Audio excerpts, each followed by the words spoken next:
Hello hi. ഇന്ന് ഞാൻ ചെയ്യാൻ പോകുന്നത് ഒരു വെണ്ടയ്ക്ക പച്ചടി. അതിന് ഫസ്റ്റ് ആദ്യം കുറച്ച് 2-3 സൈഡ് ഡിഷായിട്ട് യൂസ് ചെയ്യാൻ പറ്റുന്ന ഒരു കറിയാണ്. ഫസ്റ്റ് വെണ്ടയ്ക്ക വേണം. 3 വെണ്ടയ്ക്ക കുറച്ച് കട്ടിയായിട്ട് പീസ് ചെയ്യണം.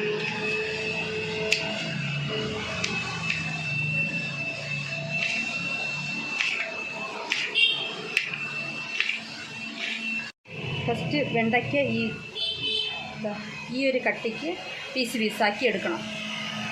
ഇത്രയും മതി. ഞാൻ കുറച്ച് ഉണ്ടാക്കുന്നുള്ളൂ. ഇപ്പോൾ എൻ്റെ വീട്ടിൽ ഞങ്ങൾ മാത്രമേ കഴിക്കത്തുള്ളൂ, മോളൊന്നും കഴിക്കത്തില്ല. അതുകൊണ്ടാണ് ഇങ്ങനെ എടുത്തത്. ഇത്രയും ഒരു കട്ടിയിലെടുത്താൽ മതി. ഇതൊന്ന് ഫ്രൈ ചെയ്യണം ആദ്യം, മസാലയെല്ലാം ഇട്ടിട്ട്. അത് ഞാൻ കാണിക്കാം. ആദ്യം കുറച്ച് മഞ്ഞൾപ്പൊടി, ശകലം ഉപ്പ്,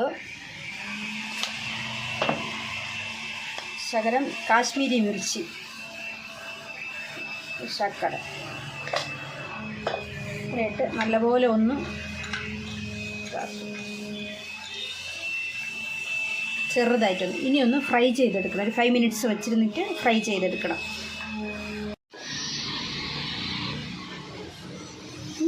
കുറച്ച് എണ്ണ ഒഴിച്ചിട്ടുണ്ട്.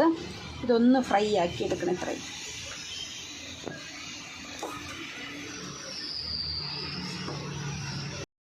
ഇതിപ്പോൾ നല്ലൊന്ന് ഫ്രൈ ആയതിന് ശേഷം കുറച്ച് തൈര് എടുത്തു. ഇത്രയും മതി. ഇത്രയും ഞാൻ കുറഞ്ഞ് ചെറിയൊരു ഫാമിലിക്ക് വേണ്ടിയിട്ട് ഇത്രയും ചെയ്യുന്നത്. നിങ്ങൾക്ക് ആവശ്യമുള്ളത് എടുക്കാം. ഇത്രയും ഇതൊന്ന് നല്ല ഫ്രൈ ആവണം. കുറച്ചൊന്ന് ഫ്രൈ ആയിട്ടുണ്ട് വെണ്ടയ്ക്ക. കാഞ്ഞ മുളകും കൂടെ ഒന്ന് പൊട്ടിച്ചിടാം. അപ്പോൾ കുറച്ചൊന്ന് എരിവ് കിട്ടും. അതിന് വേണ്ടിയിട്ടാണ്. കുറച്ചൊന്ന് നല്ല ഫ്രൈ ആവണം. കാഞ്ഞ മുളക് വേറെന്താ പറയുന്നത്? ചുമന്ന മുളക്, കടുക് വറക്കുന്ന ചുമന്ന മുളക്. ഇത് തൈരിൽ ഉപ്പിട്ട് വെച്ചിരിക്കുക. ഇനി ഇതിനെടുത്ത് ഇതിലോട്ടിടണം.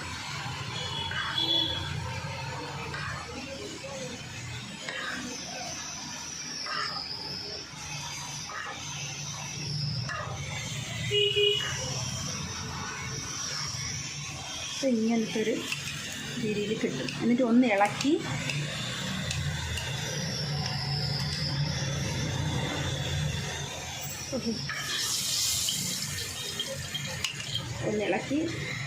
ഒന്ന് കുറച്ച് നേരം വയ്ക്കും.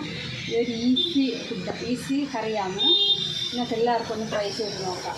ഇതിൽ തന്നെ വെണ്ടയ്ക്കയിലും പാവയ്ക്കയിലും കത്തിരിക്ക എല്ലാത്തിനും ചെയ്യാൻ പറ്റും. എല്ലാവർക്കും ഇഷ്ടപ്പെട്ടെങ്കിൽ സബ്സ്ക്രൈബ് ചെയ്യണം, ലൈക്ക് ചെയ്യണം. Thank you.